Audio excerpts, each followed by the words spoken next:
एक दिन भगवान बुद्ध अपने शिष्यों के साथ पाटलिपुत्र पहुँचे। सभी लोग एक विहार में रुके। भोजन के बाद बुद्ध ने आनंद से अगले दिन से प्रवचन आरंभ करने को कहा। अगले दिन बुद्ध का प्रवचन सुनने बड़ी संख्या में लोग उपस्थित हुए। बुद्ध प्रवचन देने के बाद लोगों से मिलते, उनकी समस्याएं सुनते और नेक सलाह देते। एक दिन प्रवचन के समय बुद्ध के शिष्य आनंद ने उनसे पूछा, भंते, आपके सामने हजारों लोग बैठे हैं, बताइए कि इनमें से सबसे सुखी कौन है?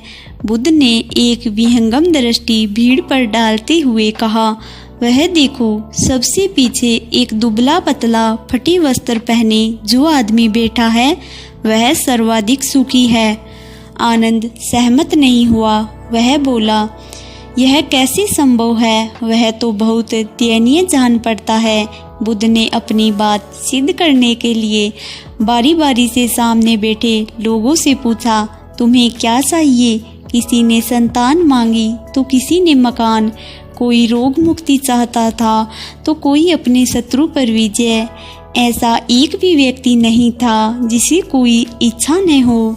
अंत में बुद्ध ने उस फटेहाल आदमी को बुलाकर पूछा, तुम्हें क्या चाहिए? उसने हाथ जोड़कर जवाब दिया, कुछ नहीं। यदि ईश्वर को मुझे कुछ देना ही है तो बस इतना कर दे कि मेरे अंदर कभी कोई चाह पैदा ना हो। मैं ऐसे ही स्वयं को सबसे बड़ा सुखी मानता हूँ। उसकी बात सुनकर आनंद से बुद्ध ने कहा, आनंद, जहाँ चाह है वहाँ सुख नहीं हो सकता।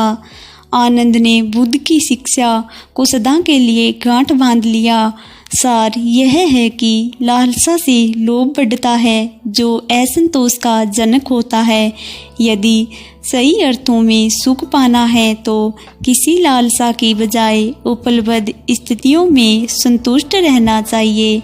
तो फ्रेंड्स, भगवान गौतम बुद्ध की आज की कहानी से हमें यह शिक्षा मिलती है कि हम जिस परिस्थिति में हैं, हमारे पास जितना जो कुछ भी है, हमें उसमें सुखी रहना चाहिए। इसका तात्पर्य यह बिल्कुल नहीं है कि हमें कामयाब होने के लिए और ज़िंदगी में अपने लक्ष्यों को प्राप्त करने के लिए प्रयास करना ही बंद कर देना चाहिए और ये सोचना चाहिए कि हम जिस हाल में हैं संतुष्ट हैं। हाँ, बस ये बात उस परिस्थिति में लागू होती है कि जो चीज़ें हमारे वश में नहीं हैं, हमें उस पर व्यर्थ चिंता नहीं करनी चाहिए और उसके बारे में सोचकर दुखी नहीं होना चाहिए।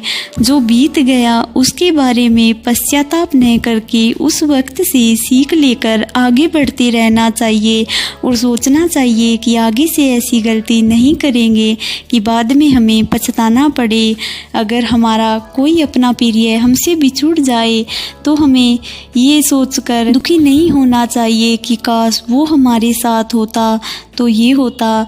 इसके बजाय हमें उसके बिना ही आगे बढ़ने का प्रयास करना चाहिए और सोचना चाहिए कि इसमें भी शायद भगवान की कोई मर्जी छिपी है और हमें उस हाल में भी सुखी रहना चाहिए, खुश रहना चाहिए, क्योंकि हमें देखकर हमारे आसपास के लोग भी खुश रहते हैं और हमारी खुशियाँ स्वयं हमसे नहीं, हमारे परिवार से भी जुड़ी होती है। इसीलिए उस एक पर्सन के लिए बाकी अपने फैमिली मेम्बर्स को दुखी नहीं करना चाहिए और ज़िंदगी में सदैव आगे बढ़ते रहना चाहिए और अपना अच्छे से अच्छा करने का प्रयास करना चाहिए और सुखी रहना चाहिए।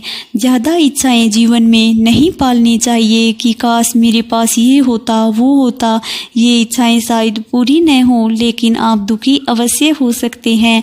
लाइफ में पेशेंस रखने से आपको वो सब कुछ मिल सकता है जिसकी आप कल्पना करते हो। शर्त यह है कि आपको उस चीज़ को पाने के लिए, अपनी मंजिल को पाने के लिए धैर्य के साथ, पूरी मेहनत के साथ कोशिश करनी होगी और तब तक धैर्य बनाए रखना होगा जब तक कि आपको आपकी मंजिल मिल नहीं जाती।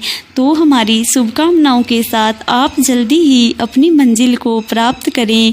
और जैसा कि हम आपको अपनी हर वीडियो में कहते हैं, आप खुद भी मुस्कुराइए और अपने आसपास भी मुस्कान बांटते चलिए, जिससे कि मुस्कान की ये सीरीज आगे बढ़ती जाए और एक दिन पूरी दुनिया मुस्कुराए। तो फ्रेंड्स, अगर आपको हमारी आज की वीडियो पसंद आई है तो चैनल को सब्सक्राइब करें। और हाँ, इस वीडियो में जो भी बातें आपको बताई गई हैं उसे भूलना नहीं है, जबकि उसे अप्लाई करना है और खुश रहना है।